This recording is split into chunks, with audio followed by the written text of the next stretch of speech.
이 시간 말씀을 받겠습니다. 이 복된 시간에 주시는 하나님의 말씀은 우리 계속해서 사도행전 7장 17절에서 36절까지의 말씀입니다.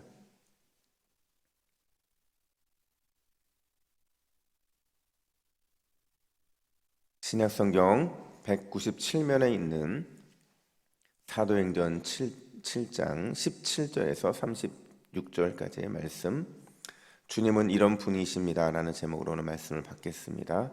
우리 17절부터 36절까지 교독하겠습니다. 하나님이 아브라함에게 약속하신 때가 가까우매 이스라엘 백성이 애굽에서 번성하여 많아졌더니 요셉을 알지 못하는 새 임금이 애굽 왕 위에 오르매 그가 우리 족속에게 교활한 방법을 써서 조상들을 괴롭게 하여 그 어린아이들을 내버려 살지 못하게 하려 할세. 그때에 모세가 낳는데 하나님 보시기에 아름다운 자라. 그의 아버지의 집에서 석 달 동안 길리더니 버려진 후에 바로의 딸이 그를 데려다가 자기 아들로 기르매 모세가 애굽 사람의 모든 지혜를 배워 그의 말과 하는 일들이 능하더라. 나이가 40이 되매 그의 형제 이스라엘 자손을 돌볼 생각이 나더니 한 사람이 원통한 일 당함을 보고 보호하여 압제받는 자를 위하여 원수를 갚아 애굽 사람을 쳐 죽이니라. 그는 그의 형제들이 하나님께서 자기의 손을 통하여 구원해 주시는 것을 깨달으라고는 생각하였으나 그들이 깨닫지 못하였더라.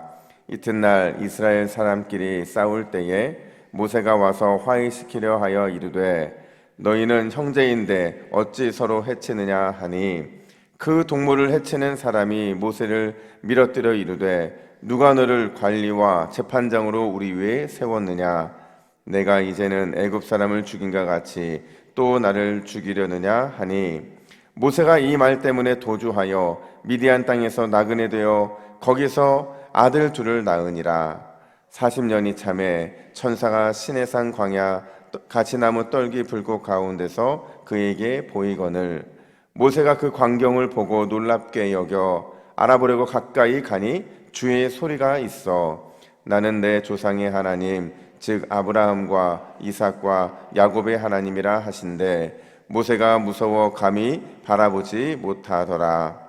주께서 이르시되 내 발의 신을 벗으라. 내가 서 있는 곳은 거룩한 땅이니라.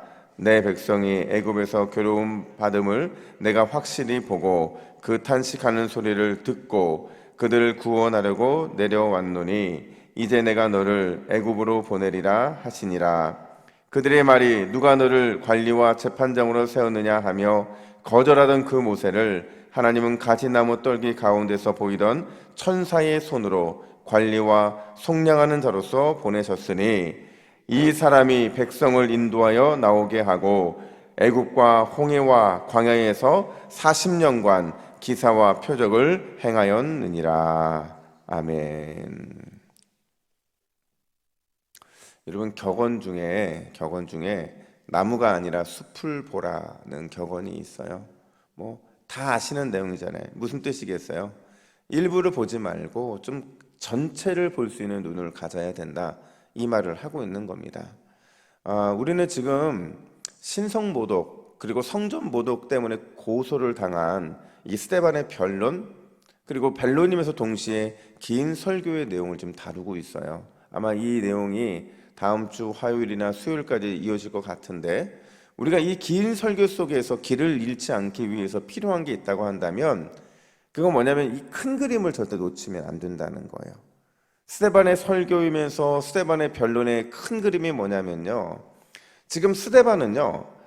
자신의 무죄함을 증명하기 위해서 아브라함부터 시작한 이야기를 지금 모세까지 하고 있는 겁니다. 근데 이걸 단순히 그냥 아브라함과 모세의 얘기를 하고 있는 게 아니라 자신의 변론이면서 그 변론을 통해서 예수 그리스도를 증거하고 있다는 거예요. 그분이 누구신지를 증명하고 있는데 우리가 이걸 놓쳐버리는 순간 길을 잃는 거예요. 저도 설교를 준비하다가 잠시 길을 잃었어요. 어떻게 잃었냐면 그냥 모세 이야기 자체가 너무 은혜가 되는 거예요. 제가 지난주에도 모세 설교를 했잖아요. 근데 모세 설교 그 이후의 내용들이 등장하니까 저도 모르게 막 모세 이야기에 심취돼 버린 거예요. 근데 오늘 이야기는 모세 이야기에 포커스가 있는 게 아닙니다. 모세 이야기에 등장하는 건 맞아요. 근데 모세 이야기를 통해서 자신의 무죄함을 증명하려는 스데반의 의도가 있고, 그 변론을 통해서 누구를 증거하고 있다고요? 예수 그리스도를 증거하고 있다는 거예요. 그래서 이 큰 그림을 놓쳐버리면 우리는 그냥 모세 이야기, 출애굽기에 등장하는 모세 이야기, 그 이야기 이상을 우리 다룰 수 없게 된다는 거죠. 그럼 과연 오늘 본문을 통해서, 이 모세 이야기를 통해서 스데반은 당시 종교 지도자들에게 뭘 말해주고 싶은가? 첫 번째가 뭐냐면요, 영적인 맹인은 결코 하나님 나라를 볼 수 없다는 사실입니다. 오늘 본문에 보면 두 종류의 맹인이 등장해요. 누구랑 누구냐면, 오늘 본문의 주인공은 모세도 맹인이고, 또 애굽에서 종살이를 하고 있던 이스라엘 민족 역시도 맹인이었다라는 거예요.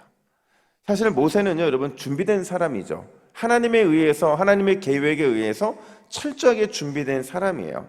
무엇을 준비됐냐면 이스라엘을 애굽에서 구원해낼 구원자로서, 그 구원자로서 모세는 보냄을 받은 사람이거든요. 근데 그는 그 자신이 구원자라는 사실을 잊고 살아요. 아마 제가 생각했을 때는 어머니로부터 어떤 계속 특별한 메시지와 말씀으로 교육을 받았을 거예요. 그럼에도 불구하고 그는 애굽에서의, 특히 왕궁에서의 삶 때문에 오랜 세월 동안 자신이 사명자라는 사실을 잊고 살았던 거죠. 몇 년 동안 잊었을까요? 40년 동안 잊었어요. 40년 동안. 그래서 오늘 본문 23절은 이렇게 말합니다. 우리 본문 23절 같이 읽습니다. 시작. 나이가 40이 되매 그 형제 이스라엘 자손을 돌볼 생각이 나더니. 40년 동안 잊고 살다가 갑자기 그 형제 이스라엘 자손들을 돌볼 그 거룩한 생각이 이제 마음에서 일어나기 시작하는 거예요. 아, 내가 이제 이스라엘 백성들을 돌봐야겠구나, 구원해야겠구나, 그 생각이 이제 깨닫기 시작했다는 거죠. 근데 아마 모세는요, 그 생각에 들자마자 그냥 자기 백성을 돌보고 구원할 자로 쓰임받는 그 모습에 대해서 늘 이렇게 상상했을 거예요. 근데 갑자기 문제가 발생해요. 그게 뭐냐면, 분명히 자기가 구원자라는 사실, 돌봐야 되는 사실은 깨달았는데 어떻게 돌봐야 되는지를 몰랐던 거예요. 내가 내 백성 이스라엘을 어떻게 구원해내야 되는지를 몰랐던 거예요. 그러다 보니까 하나님이 원하는 방법이 아니라 자신이 원하는 방법을 사용했던 거죠. 그 방법이 뭐냐? 24절 중반절을 보니까 원수를 갚아 애굽 사람을 쳐 죽이니라, 이렇게 말하고 있어요. 자기 눈앞에 이스라엘 민족이 고통을 받고 있으니까 그 괴롭히고 있는 애굽 사람을 쳐 죽임으로 인해서 아마 그는 자신의 소임을 다했다고 생각했을 거예요. 내가 이스라엘 백성들을 드디어 구원할 그 길이 열렸구나. 근데 이건 하나님이 원하는 방법이 아니었어요. 혈기를 통해 사람을 죽이고 하나님의 백성들을 구원해내는 것, 그건 하나님이 원하는 방법이 아니었다고요. 결국 이 일로 인해서 그는 구원자로서의 그 사역을 또다시 40년 동안 미뤄지게 된다는 거죠. 이 일이 왜 발생했어요? 모세가 영적인 눈이 어두웠기 때문에 하나님의 방법을 몰랐던 거죠. 근데 이 모세만 그런 게 아니라요, 이스라엘 민족도 똑같았어요. 그들 역시도 영적으로 어두워서요, 하나님께서 모세를 구원자로 세워서 40년 동안 바로의 궁정에서 살게 하셨고, 거기에서 리더의 교육을 철저히 준비시켰다는 사실을 이스라엘 백성들은 몰랐던 거죠. 그러다 보니까 모세의 말을 귀담아 들으려 하지도 않았고, 모세를 구원자로서 인정하지도 않았던 거죠. 심지어 어떻게 했느냐? 27절 하반절 보니까 이렇게 말하잖아요. 누가 너를 관리와 재판장으로 우리 위에 세웠느냐? 모세를 비난하고 배척하고 있는 거죠. 여러분, 지금 모세와 이스라엘 민족들은 전체가 다, 그들은 하나님의 그 놀라우신 구원 계획이 어떤 것인지에 대해서 눈이 어두워져 있잖아요. 그러니까 자기의 방법으로, 안 되면 밀어내는 방법으로 그들은 자기의 그 무지함을 드러내고 있는 거죠. 근데 참 재미나는 거는요, 구원자 모세를 거부하고 배척했던 그 민족이 다시 구원자이신 예수님을 거부하고 배척했다는 사실이에요. 심지어 예수님의 복음을 전하고 있는 스데반 집사님까지도 거부하고 배척하고 있다라는 거죠. 지금 스데반이 그 얘기를 하고 있는 거예요. 내가 너희들한테 배척받고 있는 것은 과거에 너희들이 예수님을 배척했던 그 사람들이고, 또 거슬러 올라가면 모세를 거부하고 배척했던 민족이 바로 너희들이라는 겁니다.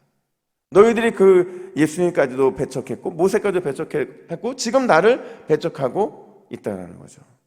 여러분, 지금 이 스데반의 이야기를 통해 우리가 유추할 수 있는 건 뭐냐면, 시대를 뛰어넘어서 또 장소와 상관없이 언제나 하나님 나라의 구원의 역사는 배척을 받고 거부를 받는다는 거예요.